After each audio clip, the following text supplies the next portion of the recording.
যে গাঁজা খায় মিথ্যা বলে বিশ্বাস সর্ব নাই বলে নাউজুবিল্লাহ কথা ঠিক না বা ঠিক ওর বুদ্ধি মাথায় আছে তাহলে এই স্লোগান দিতে পারে এই আমি গাঁজা খাই হ্যাঁ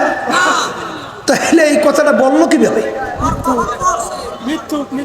তাহলে ওদের বুদ্ধি মাথায় আছে হ্যাঁ নাউজুবিল্লাহ মিন জালিক এরপরে বক্তব্য ভাই বিশ্বাস সর্বনাইকে যেখানে পাও সেখানে সাইজ করো মানে মারিয়ে ভালো নাউজুবিল্লাহ কর না বুদ্ধি মাথায় আছে হ্যাঁ তাহলে বুদ্ধি আইসে কোন জায়গায় এই জন্য তো কন্ট্রোল নাই কথা ঠিক কিনা বর্তমান যুগ আল্লাহ মাফ করুক এই ইতিহাস এর লেপন হবে লিখিত হবে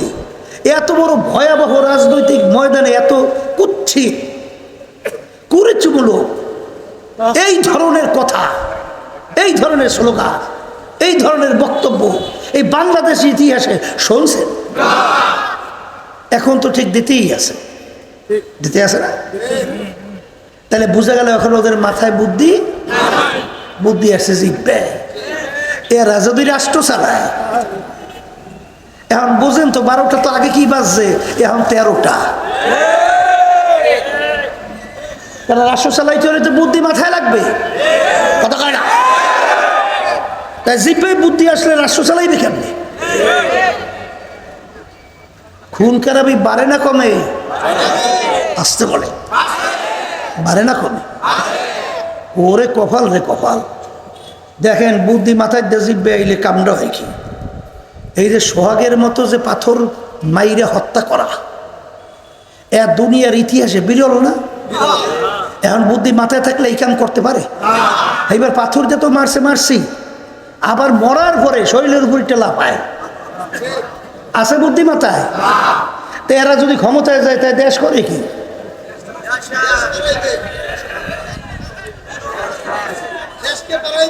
যাদের মাথায় জ্ঞান আছে যাদের মানবতা আছে যাদের মানুষত্ব আছে কোনোদিন এদের পিছনে তারা স্লোগান তুলতে পারে না ঘুরতে পারে না ওয়াতাআওয়ানু আলাল বিররি ওয়াত তাকওয়া ওয়ালা তাআওয়ানু আলাল ইসমি ওয়াল উদওয়ান আমার মালিক বলছেন তোমরা ভালো কাজের ভালোর সহযোগিতায় থাকো খারাপের বিরোধিতা করো ঠিক না দেখেন কত বড় পশু 5ই আগস্ট হাজার হাজার মায়ের কোল সন্তান হারা হলো না আসতে বলে সন্তান হারা হয় নাই আরে আমরা তো রাজপথে ঢাকায় দেখছি কিভাবে মানুষগুলোকে মারে আমার মিছিলের পিছনে গুলি করিয়ে প্রায় 25 জন 26 জন গুলিবিদ্ধ মানুষ পারে বলেন না পারে হ্যাঁ যে একটা মানুষকে বাইরে রাজনীতি মাথায় বুদ্ধি আছে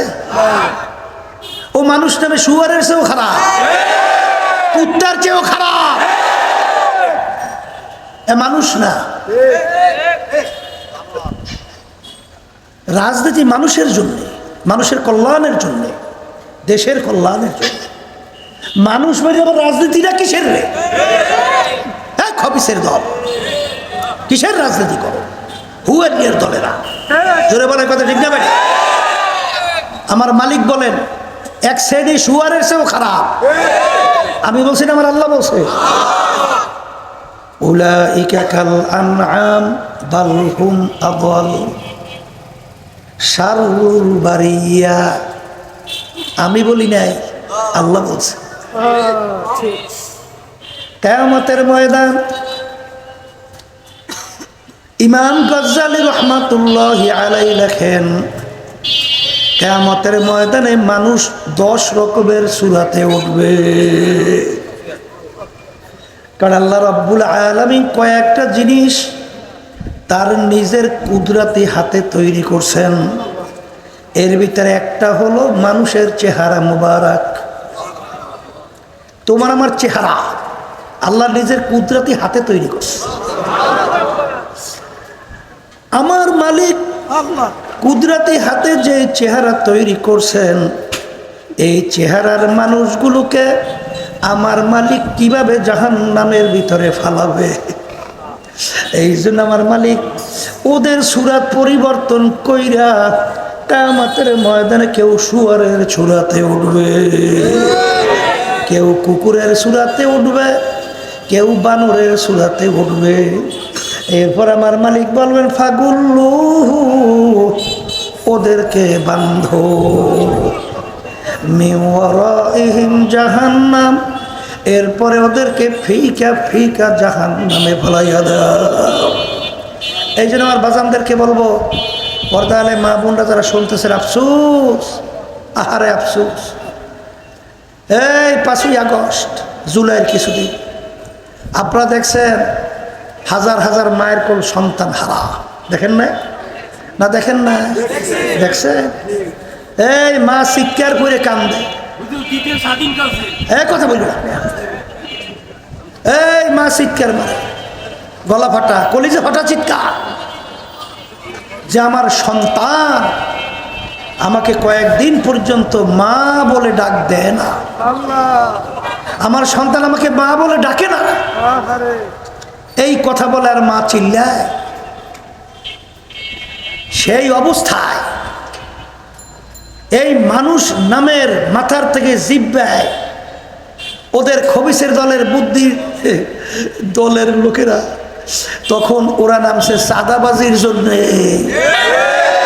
কির জন্যে? ওই চাঁদাবাজির ভাগ বটর ঠিক মতো না হওয়ায় নিজেরা নিজেরা কুত্তায় কুত্তায় কামড়া কামড়ি করে পরে দেশ শুরু করে শেষ। এই কুত্তায় কামড়া কামড়ি করে একটা আর একটা খাদ্য খাইতে দেয়, আসতে পারে দে এই কামড়াই একটা আর একটা মারছে পরে দেয় 100। এখন আমার বাজানদেরকে বলি, পর্দালে মা বোনরা যারা সোজা আমার পর রাগ করছে, মাপ চাই, কেউ রাগ করেন না, বোঝার চেষ্টা করেন, বোঝার চেষ্টা করেন। আজকে এই দেশটা যদি যারা মানুষ তারা যদি পরিচালনা করত, এই দেশটা একটা স্বর্ণের দেশে পরিণত হবে। কথা ঠিক না? ঠিক। এই জন্য আমার বাজানদেরকে বলবো যে কিয়ামতের ময়দান আল্লাহ রাব্বুল আলামিন বান্দা বান্দাকে উঠাবে না? উঠাবের পরে বান্দা বান্দির আমল নামা দাড়ি পাল্লাই দিয়ে ওজন দেবে। কি ওজন দেবে? আমি বলছি না, আল্লাহ বলছি। ওজন দেওয়ার পরে যাদের নেকের পাল্লা ভারী, নেকের পাল্লা আমার মালিক বলেন ওদের জন্য চিরস্থায়ী এমন শান্তির জায়গা আমি তৈরি করে রাখছি, যে শান্তির জায়গার নাম হলো বেহেশত। সবাই মালিকের কাছে বলেন, মালিক আপনি আমার জন্য, আমাদের সবার জন্য বেহেশত কবুল করে নেন।